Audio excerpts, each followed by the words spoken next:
Every life begins with a story.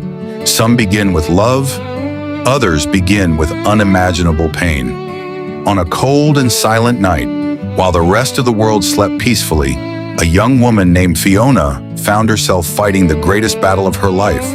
Alone, frightened, with no doctor, no midwife, no family, and no one to hear her desperate cries.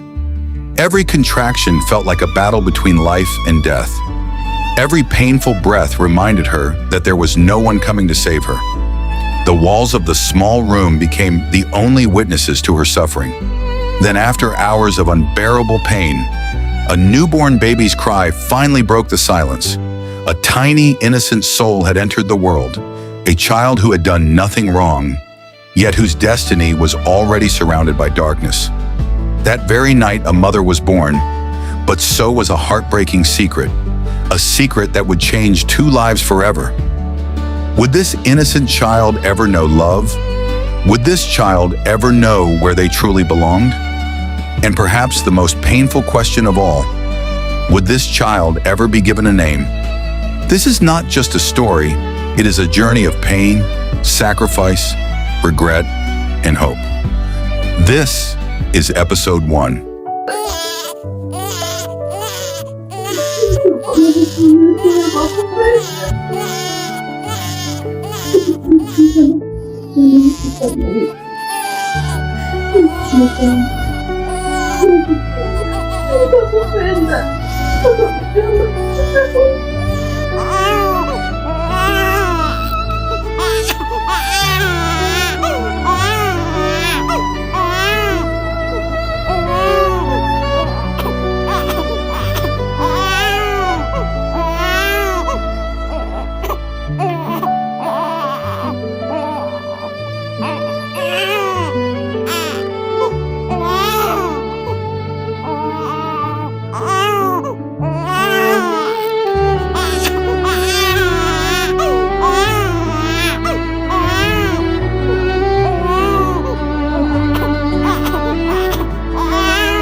The morning is unusually quiet.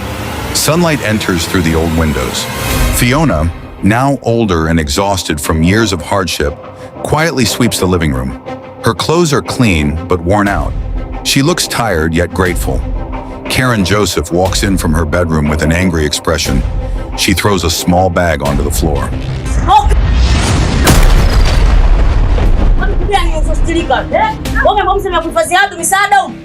Umeomba wiki 3 zimeisha bado umeng'ang'ania ndani unakula unakunywa una faida gani wewe kwetu sisi? Una faida gani? Naomba uondoke. Jamani, usinifanyie hivi. Kumbuka mimi pia binadamu kama wewe. Wewe ni maisha tu. Sikupenda kuwa katika hali hii. Wewe koma wewe. Unakoma. Kitu gani? Mimi ndugu yako, baba yako mimi mama yako.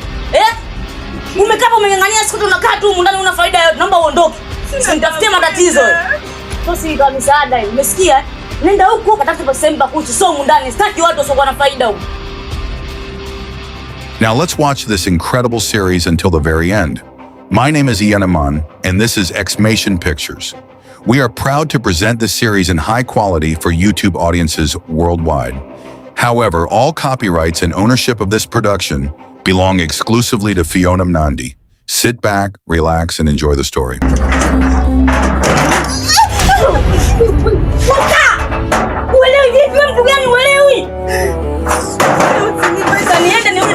Mama wangu nafungwa.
Baba, simi basi nifunge hapa.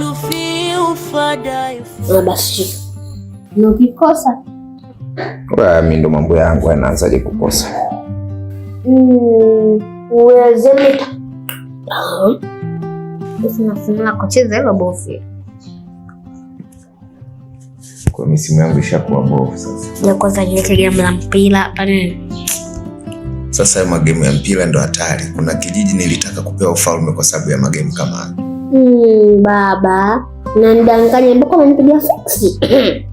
Sasa nikudanganya nini? Hebu leta nikuoneshe kwa vitendo. Maana unaweza ukahisi babako anakudanganya kisa uko wewe.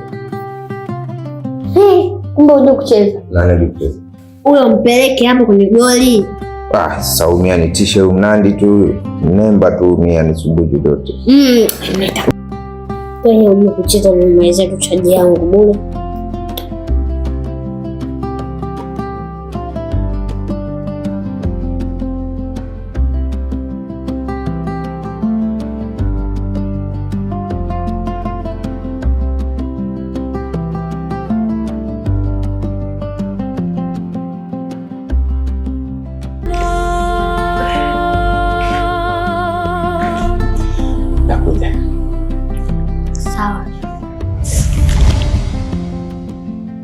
Huyo nani amekupigia?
Samahani dada yangu, samahani nimekumagia maji machafu, sikujua kama unapita kwenye njia. Hapana dada yangu, wala hata usiniombe msamaha. Mimi ndiye ninayepaswa kukuomba msamaha, kwa sababu nimefika hapa nikawa na soso kuendelea na safari na sikujua kwamba ni wakati wako wa kumwaga hayo maji. Kwa hiyo naomba unisamehe kwa hilo. Basi naomba uje ukae ili nguo zako ziweze kukauka. Nashukuru sana kwa msaada wako dada yangu, lakini nilikuwa na ombi moja tu. Hapa nilipo njaa inaniuma sana, sijala tangu nilipokula jana asubuhi mpaka muda huu sijapata chochote, na usiku mzima umenikuta njiani nikiwa natembea huku na kule pasipo kujua wapi pa kuelekea. Kwa hiyo kama utaweza kunisaidia kupata chakula japo kidogo tu, huo utakuwa ni msaada mkubwa sana kwangu. Okay, usijali. Karibu kae, afu nitaenda kuongea na bosi.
Karibu sana. Asante. Sikia uko nyumbani, kuwa huru. Huyu ni binti yangu anaitwa Karobo. Ni mtoto wangu pekee. Karobo. Abe. Huyu anaitwa Amanda. Atakuwa na sisi hapa na atakuwa anatusaidia baadhi ya majukumu madogo madogo. Kwa hiyo ni dada yetu wa kazi, sawa? Sawa, nimefurahi kumfahamu.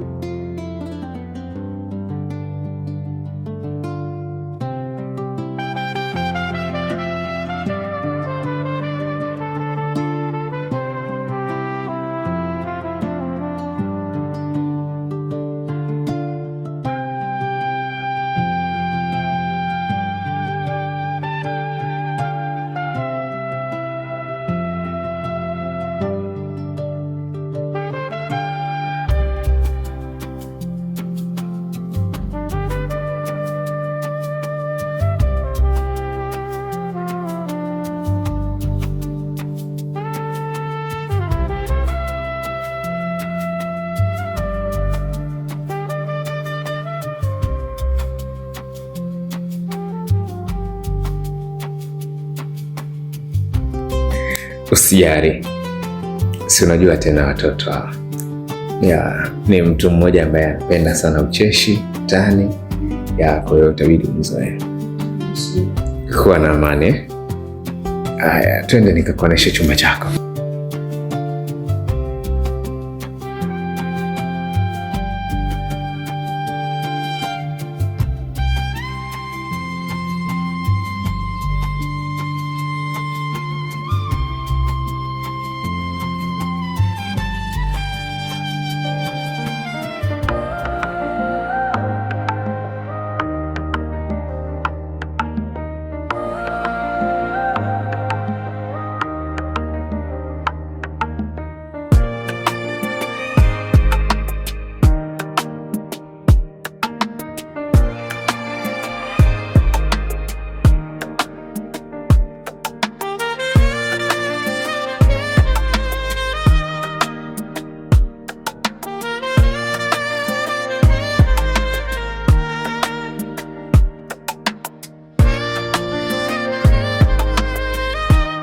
Mbona huyo anti macho yake anaonyesha sio kawaida.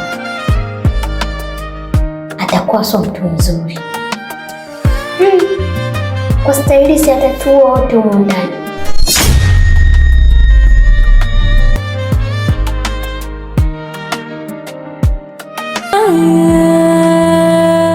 Sisikieni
kulala mpaka saa hizi, wakati kitanda chako tayari nishakiandaa mapema tu. Hamna dada, nataka nilale na wewe leo, tupige zetu story, nikuulize unakaa wapi kwenu. Lakini kesho pia hivyo, alafu usitoshe usiku sana umeshaingia, njoka ukapumzike, alafu kesho asubuhi nikimaliza kazi zangu tutaongea. Mbona muda uko mwingi wa kutosha tu? Dada, kuna swali nitakuuliza. Kitu gani hicho? Hivyo umetokea mkoa gani?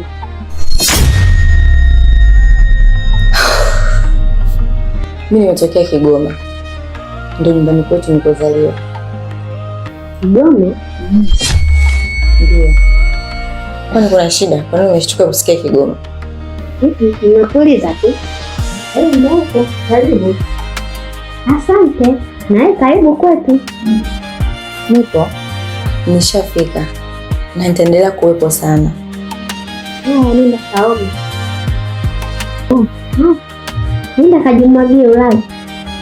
Nisubiri kwa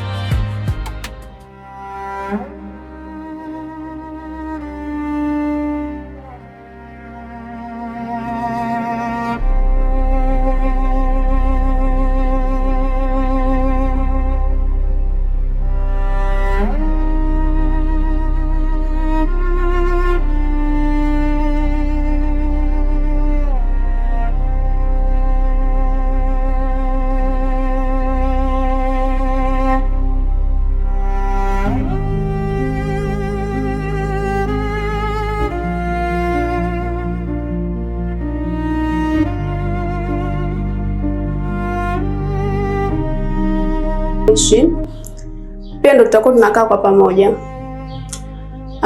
Cha msingi kama ulivyoongea na bosi, kikubwa una nidhamu, heshima, pia uwe mkarimu kwa wateja. Na pale tunakuwa tunalipwa hela, japokuwa hela haikidhi mahitaji yetu mengine, lakini cha kukushauri tu, inabidi uwe na biashara nyingine mbadala ili uweze kukidhi mahitaji yako mengine, labda kutumia familia yako hela au wazazi wako. Sawa dadangu, nimekuelewa, lakini sijakuelewa vizuri kuhusu hiyo biashara nyingine unayotaka mimi nifanye. Yaani nitawezaje kufanya biashara mbili kwa wakati mmoja? Unanifurahisha. Wewe si mtu mzima. Yaani ambacho uelewi kitu gani hapo?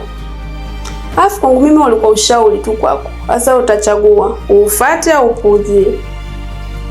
La mwisho, yaani ni la msingi kuliko yote ninaanza kukwambia. Hapa watakuwa wanakuja wateja wangu. Wakiwa wanakuja hapa, sitaki wabugu. Wanakuja hapa, wakishamaliza wanaondoka. Unakaa nje. Kama utakaa nje, kama utaenda kutembea, kama utaenda kujua, mimi sijui. Wakimaliza ndio utarudi ndani. Kuna wageni wakijaga, mimi sipasi kukaa humu ndani. Wewe kitu gani? Kwanza una miaka mingapi? Basi dada, sawa, nimekuelewa. Nitatekeleza kila unachoniambia. Basi utaangalia hata kama unakagua au unaenda kuoga kwanza, make ngozi sio mchafuko.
Kuwa na heshima na vitu vya watu, sio kila mizigo ya mtu inakagua kagua tu ovyo, mingine atakutokea puani.